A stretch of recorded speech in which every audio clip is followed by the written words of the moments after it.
Thank you. Now that was a feeling.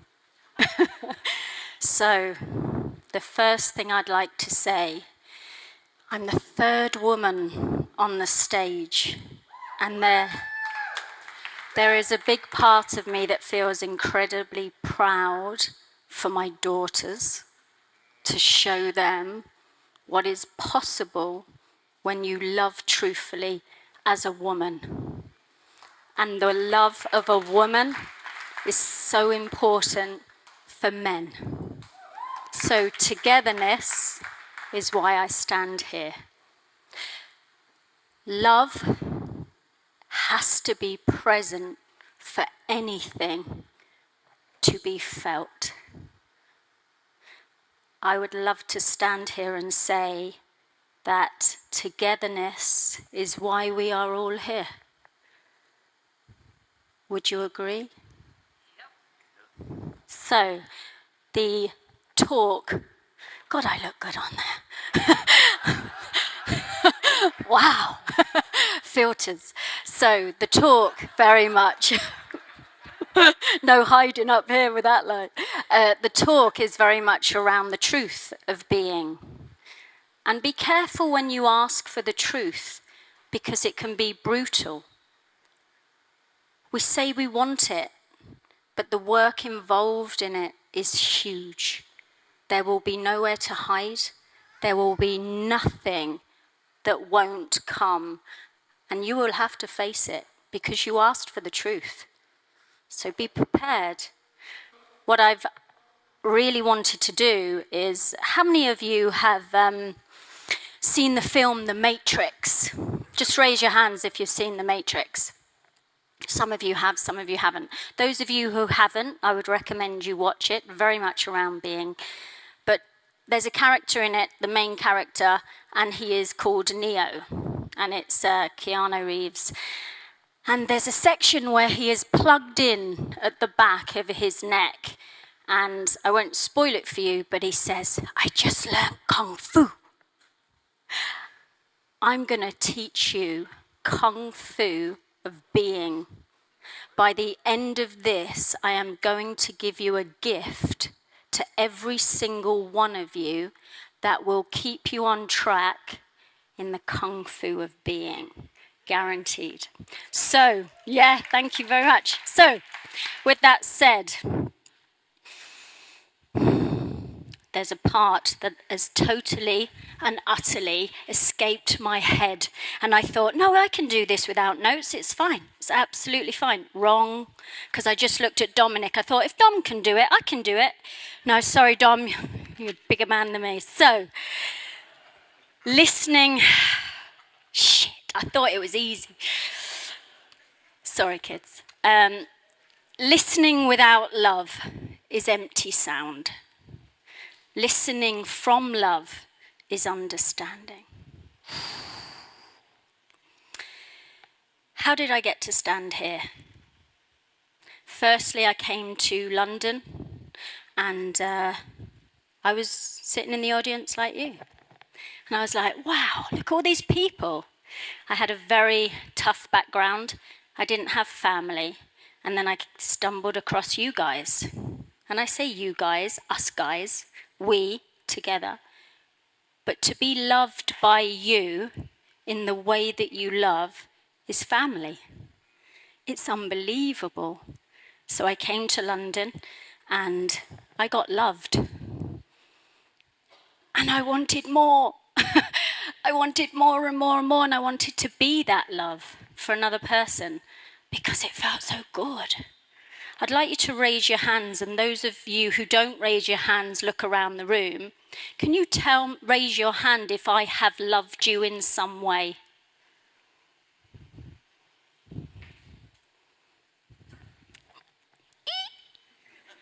That's so cool.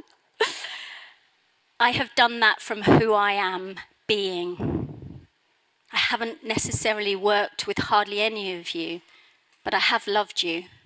I have seen you, I have heard you, and I have really allowed myself to spend time with you in one way or another. I would like to spend time with every single one of you. The reason being is when you feel loved, seen and heard, there's nothing like it. It's incredible. Steve Hardison gave me his ring. He didn't give it to me, I had to earn it. He didn't just give it to me. He said to me, well, first of all, I walked in a room, we got a phone call and we said, Steve Hardison and Karan, oh, he was there, he's not there now, are in the lobby and you need to get there and you have 7 minutes. And it was like, oh my God, leave everything, running across. And we walk into the foyer of the London event and Steve's sitting there and the rest of the eights. And if you need to know the story, there is a podcast in the podcast group about it. And the first thing Steve Hardison says to me is, wow. And I'm like, what did I do? And he just said, wow. And I felt so seen in a way that I'd not been seen before. I couldn't even hold it. I didn't know what to do with it, so I sort of shriveled in it. We had the organised event and he told us the story of the Enneagram ring and he asked us all for one word, go, of what this ring will represent for you. And the story is around him living his A game, living a life of pure service, love, and to never have regret. So, imagine yourself there. You're in the awe of everything. You know, it's the event. And then he says, give me one word, go. What would your word be? Don't shout it out, but just think to yourself. He said, go. You haven't got time to think. What would your word have been? That you would hold an A game in life and be the truth at every given moment you possibly can to create this amount of love from your way of being. Would any of you have said love? Raise your hands. Yeah? Would any of you have said power? Peace? What do you think my word was? Wow. I do say that a lot. No. Yes. Legacy. I wanted to commit to a legacy of living and loving well with no regret. This morning, the first person I sent a message to was Steve Hardison. I didn't know he was going to be here.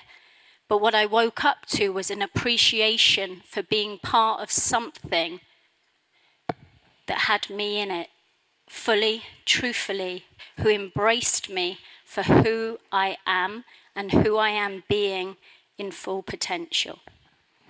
I sent a message to say, Steve, 2 years ago, I made you a promise to be the best 8 Enneagram I could be, and I will stand on that stage today. And I will promise you that I will love into the legacy that you created for as long as I can. And then he turned up and I was like, shit, I could have just told him. But who knew? But what I'm showing you here is a way of being isn't here, isn't this. This is probably easier, but it's when no one's looking. It's when it's tough. Any of you parents in here, it's tough. Any of you in relationships and marriages, it's tough. Business owners, coaches, it's tough. There isn't a time when it won't be tough. Who are you being in that moment? I'm going to show you a clip. I found this on my iPad of my daughter who was just over 3. I didn't know it existed. And I'm going to share it with you to show you, because it's easy to say it up here. It's like I got a book and I've written it out and I've had a whole year to get ready. But the truth is, I want to show you the truth of my life, of my way of being. Because if you see the truth in me, you'll be more of the truth in you. So I'm going to show you a clip. Guys, so this is a clip that I found on my iPad of my youngest daughter at 3 years old. Just take a look at this. Hi guys, I'm Sienna, and I just want to tell you that don't put pressure on you too much. So I'm going to do like calmness and really good things that keep you like happy and not scared. So confidence. You need to be brave to do that. If you want it that much, you get it yourself without any help. But if you don't want it that much, then if you want it that much and you don't work hard for it, then you're not going to get it, are you?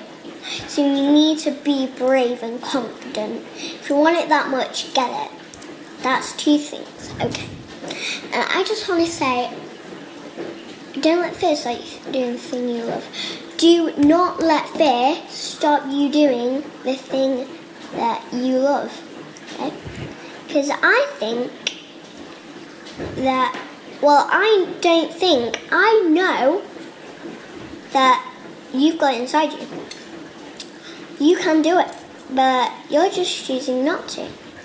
And you never say, if you struggle to do something, you don't say this, I can't do it. You say, I can't do it yet. That's okay, but don't say can't. Can't's not a word in my family.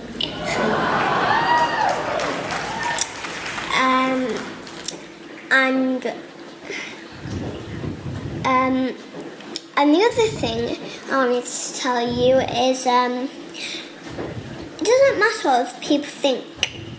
That's what you think, what you like. So my sister, I found this dress and I absolutely loved it. At my age, yeah? And I went to Next today, bought 3 things, 2 dresses and 1 pair of shorts. And guess what? Go today, look for that dress and it's not there. But my sister didn't like it. But I really did and I wanted to get it. But I didn't because she wouldn't get it for me. My nan would because she was there. But my sister didn't like it, but I was like, I really like it. So go today, go find that dress, it's not there. Yeah? It's not there. So then, get 2 dresses. But I really wanted that. So what I'm saying is, if other people don't like it, and you do, you get it. Yeah? It doesn't matter what other people think. It's what you think. I'm not Done. Woo! How amazing. That is what happens when you be love consistently. You couldn't make a child do that. You couldn't get that into somebody through intention. There is mirroring happening all the time. I mirrored something of strength, integrity, love, and wish and want in London 2 years ago. I actually messaged Steve when the event was happening saying, I've got a great story of my son and he was diagnosed with autism and they said to me that he would never go to mainstream school and he would never make friends and he wouldn't talk because he was non-verbal and he wouldn't say he loves me. And guess what? He's now the UK British gymnastics Olympic champion in training. And Steve said, I'm not in charge of the speakers. And I said, okay. I spoke something into creation. It was a wish and a want from love. Never underestimate the power of that, because I stand here today because at that event, Matt Evans, who is also an 8, saw me. And Matt Evans then said, I would like you on stage. I was like, what? Wow. That's incredible. Are you sure? You sure? And I remember when I was younger thinking, I want to be a singer, I want to be on stage, I want to do ballet. I was too fat for ballet. I got chucked out, too heavy. I want to sing. I had no singing voice. And I was like, I want to be a stand-up comedian. That would be fun. I can do that. What do you call a nun on a bicycle? Virgin Mobile.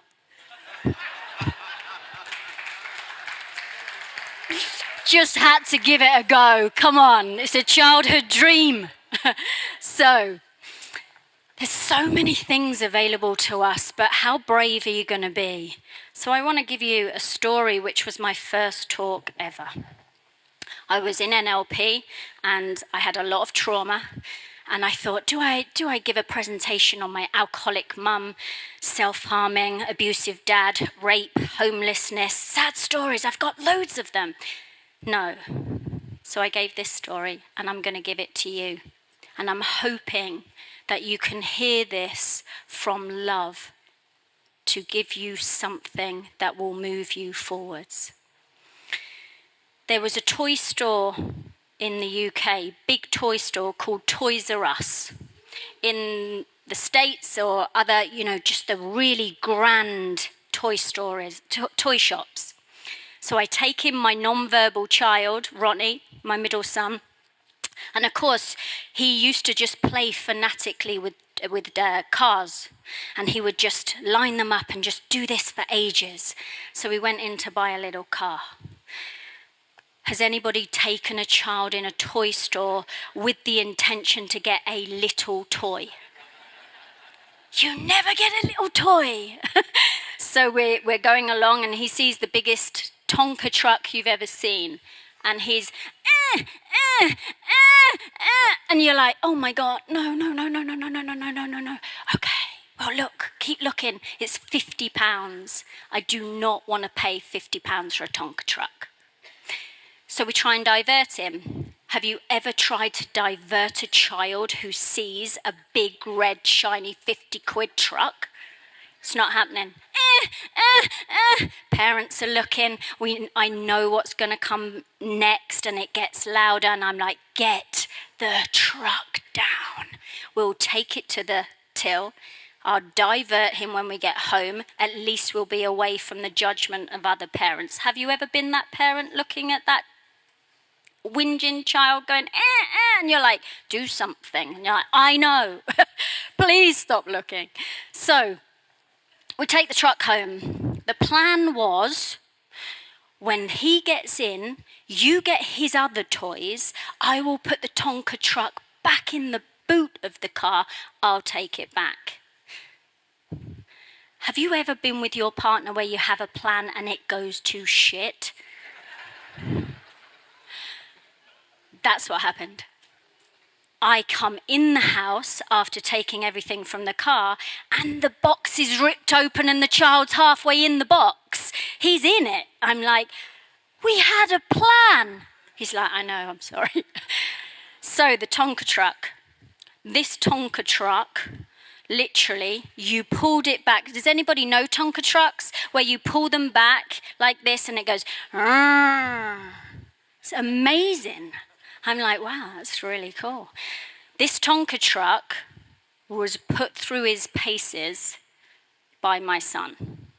It was thrown, it was dropped, it was picked up, and it was dropped. It was thrown down the stairs, and every time that Tonka truck got pulled back, it was incredible. I was like, wow.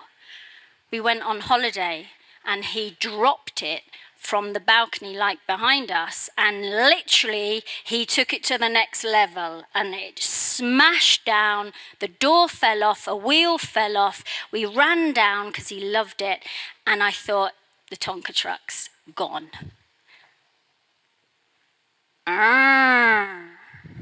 It did it, and I was like, what? How the hell did that survive that? Put the wheel back on, door went back on, dented, scratched, still did. For 6 months, for a year, for 18 months, for 2 years. Then my daughter was born, and then my son went on to iPads and technology, and then my daughter took a fancy to it. And literally, she then put it through the paces. Girls and toys and trucks, she was determined to put this through everything. Threw it down the stairs, literally smashed into it, and that Tonka truck. And I thought, Mattel, who made that Tonka truck, knew that that truck was going to be put through its paces. I believe that God created us knowing we were going to go through some things. Every single one of you was going to go through something. And when you were created, God thought, he's going to go through bullying at school. He's going to go through seeing his mum be beaten. He may lose her father. I'm going to give this man courage. I'm going to give this man humility. She's going to go through something. She's going to be raped. And I'm going to make sure that she has the balls and the courage to rise. I believe every single one of us was given some kind of gifts to go through what you are meant to go through, in the same way that the Tonka truck, every single one of you keeps going, because you were made for a really good reason. You are here to serve, you are here to lead, and you are here to love. There is a reason you're here today. And I want to say to you, be the Tonka that you were born to be, and just keep moving.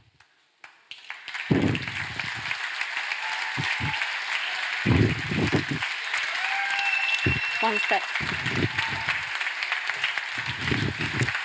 I said to you, I've just got one. I said to you, sorry, that was a good bit. I could have ended there, but I've got something special. I promised you a gift. Please bear with me, and I'd like you to open up your hearts and be with every word of this. This is the gift of the truth of being. It doesn't interest me what you do for a living. I want to know what you ache for. And if you dare to dream of meeting your heart's longings. It doesn't interest me how old you are. I want to know if you will risk looking like a fool for love, for your dreams, for your adventure of being alive. It doesn't interest me what planets square up to your moon. I want to know if you have been touched by the center of your own sorrow, if you have been opened by life's betrayals, or have become shriveled and closed from fear of further pain. I want to know if you can sit with your pain and mine without moving to hide it, fade it, or fix it. I want to know if you can be with joy, mine or your own. If you can dance with the wildness and let the ecstasy fill you to the tips of your fingers and toes without cautioning us to be careful, to be realistic, to remember the limitations of being human. It doesn't interest me if the story you are telling me is true. I want to know if you can disappoint another to be true to yourself. If you can bear the accusation of betrayal and not betray your own soul. If you can be faithless and therefore trustworthy. I want to know if you can see beauty even when it's not pretty, every day. And if you can source your own life from its presence. I want to know if you can live with failure, yours and mine, and still stand at the edge of the lake and shout into the silver of the moon, yes! It doesn't interest me to know where you live or how much money you have. I want to know if you can get up after the night of grief and despair, weary and bruised to the bone, and do what's needed to feed the children. It doesn't interest me who you know and how you came to be here. I want to know if you will stand in the fire, the center of the fire with me and not shrink back. It doesn't interest me where or what or with whom you have studied. I want to know what sustains you from the inside. When all else falls away, I want to know if you can be alone with yourself and if you can truly, truly like the company in which you keep in the empty moments. And with that, I promised you the kung fu of being. This is called the invitation. And on every single table, there is an envelope with other envelopes in that contains this invitation. It's an invitation to you to remember to stay on your own path, to live and love well, because that's why we're here. Thank you. Thank